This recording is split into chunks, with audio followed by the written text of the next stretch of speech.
तो स्टूडेंट्स आज के पूरे लेक्चर में जो क्वेश्चन हम डिस्कस करने जा रहे हैं वो 10th क्लास के चैप्टर रियल नंबर्स के एक्सरसाइज 1.4 से क्वेश्चन नंबर 3 है।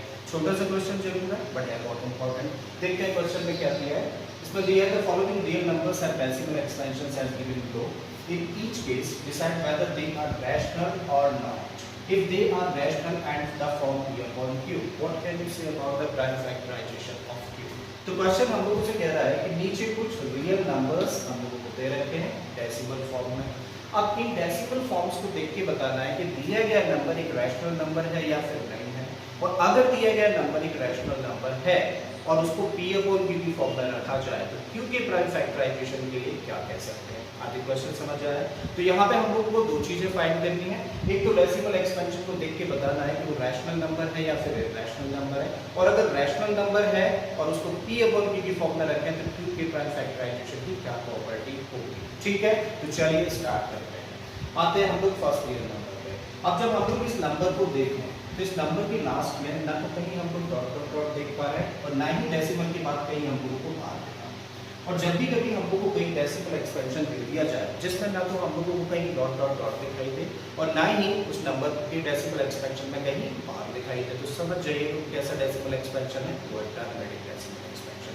और अगर कि डेसिमल एक्सपेंशन टर्मिनेटिंग है तो टर्मिनेटिंग डेसिमल एक्सपेंशन कैसे नंबर्स का होता है, ये होता है रैशनल नंबर्स का। इसका मतलब ये नंबर कैसा हुआ, रैशनल नंबर। तो पहला आंसर हम लोगों ने फाइंड किया कि दिया हुआ नंबर हम लोगों के सामने जो है वो अपने आप में कैसा नंबर है, रैशनल नंबर।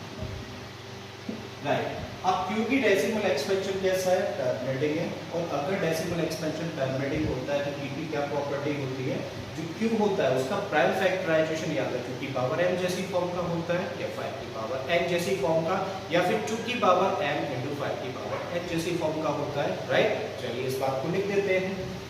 तो यहाँ पे लिखेंगे since the decimal expansion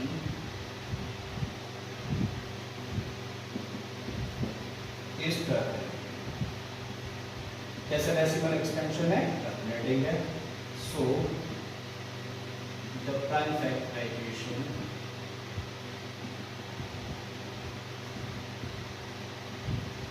of Q be either of the form 2 की पावर m और 5 की पावर m और 2 की पावर m into 5 की पावर m। बात समझ आई। क्योंकि डेसिमल एक्सपेंशन कैसा है, टर्मिनेटिंग है, इसलिए Q के प्राइम फैक्टराइजेशन की जो फॉर्म होगी वो या तो 2 की पावर m जैसी होगी या 5 की पावर n जैसी होगी या फिर 2 की पावर m into 5 की पावर n जैसी होगी। जहां पर m और n क्या है, वो भी पॉजिटिव इंटीजर्स है। बात समझ आ गई। ठीक है, चलिए सेकंड पार्ट बताते हैं। सेकंड पार्ट में जो रियल नंबर हम लोगों के सामने है तो हम लोगों ने क्या नोटिस किया कि लास्ट में क्या है, डॉट डॉट डॉट। और ये डॉट डॉट डॉट क्या रिप्रेजेंट कर रहा है, कि नॉन टर्मिनेटिंग। ठीक है, अब आप लोग देखें कि यहाँ पे हम लोगों को किसी भी नंबर यानी किसी भी डिजिट या फिर सेट ऑफ डिजिट्स का रिपीटिशन एक खास इंटरवल के बाद दिखाई नहीं दिया।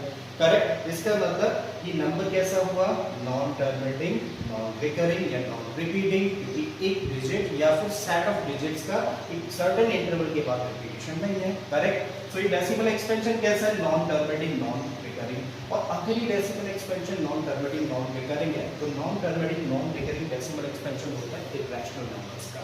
राइट। तो इसका मतलब ये कैसा नंबर हुआ, पहला आंसर हुआ इरैशनल नंबर। इसका मतलब दिया गया नंबर अपने आप में एक इरैशनल नंबर है। करेक्ट। सो लिख सकते हैं since the decimal expansion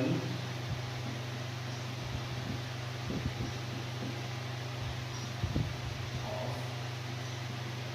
given number is non-terminating, non-recurring,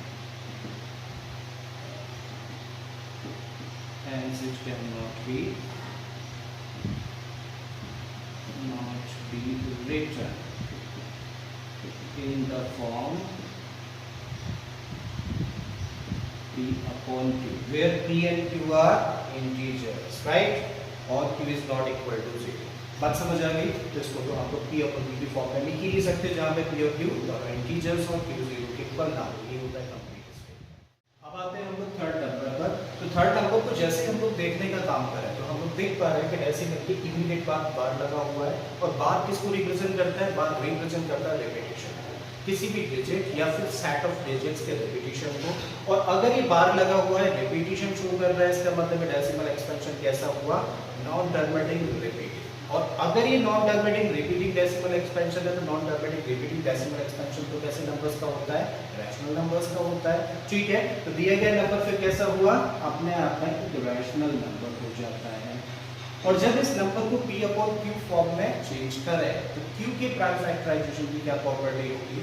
जब इसको p अपॉन q की फॉर्म में रखा जाएगा तो q के प्राइम फैक्टराइजेशन में 2 और 5 के अलावा भी कम से कम एक प्राइम नंबर होगा, ये प्रॉपर्टी होती है। लिख देते हैं इसको। Since the decimal expansion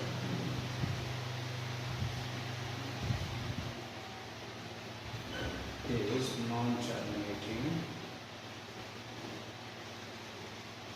repeating, so the prime factorization